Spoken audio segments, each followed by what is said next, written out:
Well, today I want to talk about something very near and dear to my heart, my deep appreciation for the men and women in blue and the outrageous war on police that has to stop now. Just a few days ago, I experienced one of the most moving and unforgettable sights.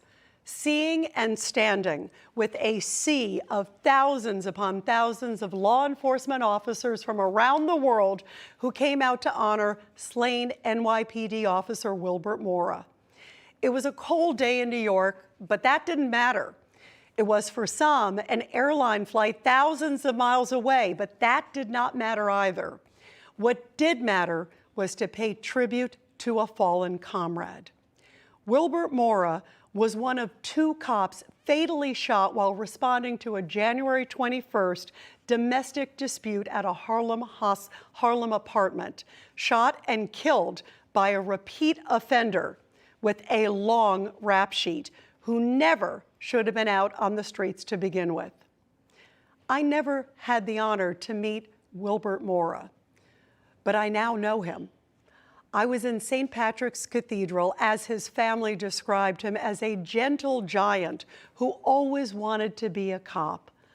I also was near his mom when she received that folded flag that draped his coffin, seeing the unspeakable anguish of her irreplaceable loss.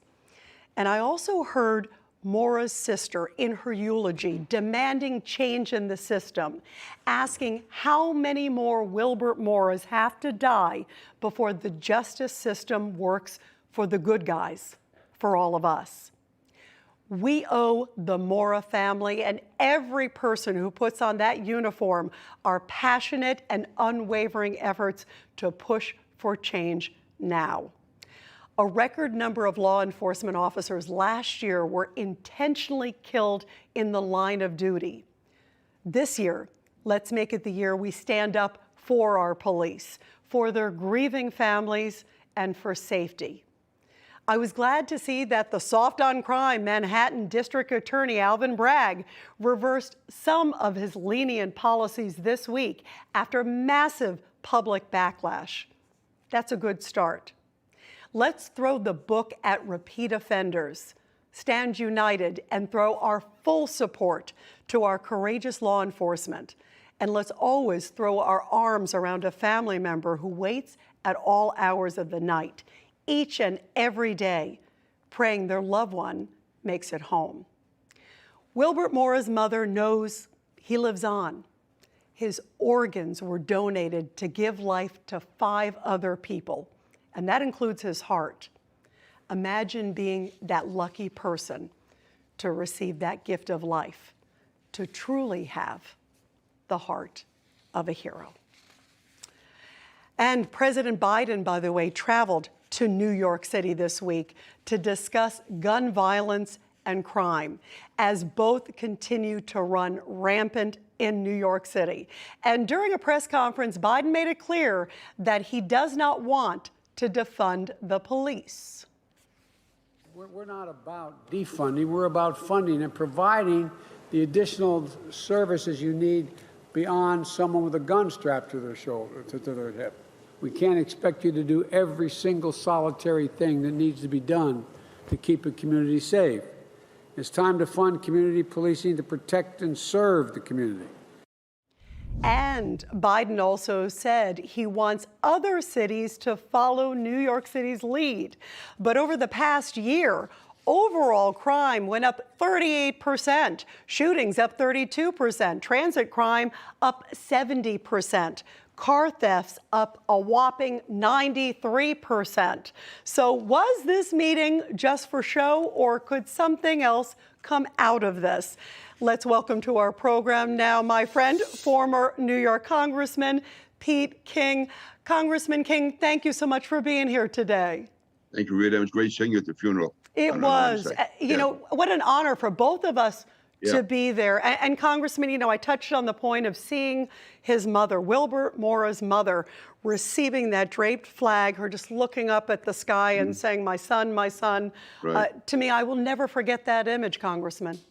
No, and again, it's too bad everybody couldn't be there. You feel that experience, and you you see what those cops go through, and then you see these phony politicians who are yelling for the last 2 years to defund the cops, how the cops are the source of all evil in the world, when they are doing more good than anyone. So again, it was, I hate to say it, but maybe the deaths of these two officers will wake up the entire country to how much we have to stand behind the police. Absolutely, 1,000%. You know, the other thing too, I think of, Congressman, this week, there was that actress who came out, sort of a lower level actress, and then there was a high level one, Susan Sarandon, who came out basically blasting the police. It was unbelievable in this climate. I'm glad that they both were taken to task, aren't you? Oh, certainly, but it shows, though, this undercurrent within the left wing of this country, which is anti-cop. And even when Joe Biden says that they don't support defunding the police, the fact is the overwhelming number of active Democrats in 2020 were talking about defunding the police, and even Kamala Harris offering to post bail for those who were attacking the cops during riots and demonstrations. So, listen, I hope Joe Biden wants to go the right way as we go forward, but I was not that impressed by the news conference he had the other day with Mayor Adams. Yeah, I wasn't either. And there were a lot of holes missing, too. He kept talking about gun control. I wonder, what is he doing with thug control? Again, you know, the bail reform. And he made a promise to New Yorkers, which I want you to listen to. And then I want to get you to react, Congressman. Take a listen. Mayor Adams, you say that gun violence is a sea fed by many rivers. Well, I put forward a plan to dam up some of those streams. You know, he kept talking again that all the rivers basically go toward gun control.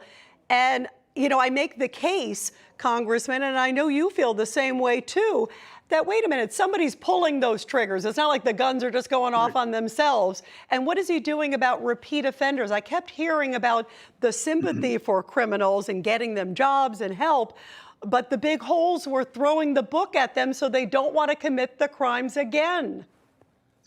Yeah, the fact is, when Rudy Giuliani took over as mayor, there were 2 million illegal guns in New York. All of us want to get rid of the illegal guns. But the fact is, there's enough guns stockpiled to last for the next 10 to 20 years. We should go after the guns, yes, but more importantly, go after those who use the guns. Come back to stop, question, and frisk, where the cops can question someone who they believe has a gun.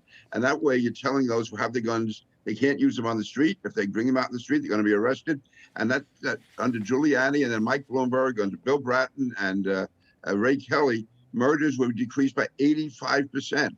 And I'm willing to say that probably at the end of that 15, 16-year period, there were probably as many illegal guns in New York at the end as there were at the beginning. But murders have gone down by 80, 85, 90% because those who used the guns were taken off the street and were in jail. And others who had guns were afraid to come out and use the guns because they knew they'd be arrested. So, Congressman Peter King, is there anything that our great officers can do to stop crime? Are their hands tied necessarily because of these very, soft on crime Democratic legislatures, the DAs also? What can they do? How can they function? Basically, let cops be cops. And that means give them more leeway when it comes to stopping and questioning and frisking those who they believe have guns. It worked so well in the past in reducing crime by such large numbers. Also, the bail reform laws have to be changed. And also, Mayor Adams, and so far I'm giving him credit. He's saying the right things. He seems to be going in the right direction. He's putting the anti-gun squads back on the street. But when an incident develops and the cops are suddenly accused of police brutality or overreaching, the fact is that's when the mayor has to stand with the cops, not give in to the mob, not give in to the crowd who's out in the street demonstrating. He has to show he's willing to stand with the cops. Listen, if a cop is wrong, that's one thing. But in 99% of the cases, the cop is right. And too often, as we saw, certainly after George Floyd, every time anything happened, the cop is blamed. And that's wrong. The cops have to know that the mayor will stand with them. I have great confidence in the new police commissioner, Keishan Sewell. I knew her in Nassau County when she was chief of detectives. I saw the work she did in going after gangs. So I have great faith in her. It's up to Mayor Adams to stand tall and stand strong against that crazy, radical, left-wing, progressive wing of his party. Yeah, absolutely. He has to go full force to save New York City, and so many cities across the country are dealing with the same thing and watching him. So he's got to deliver. Absolutely. Congressman Peter King, thank you so much for being with us on Saturday morning. Thank you. Always great to see you. Thank you.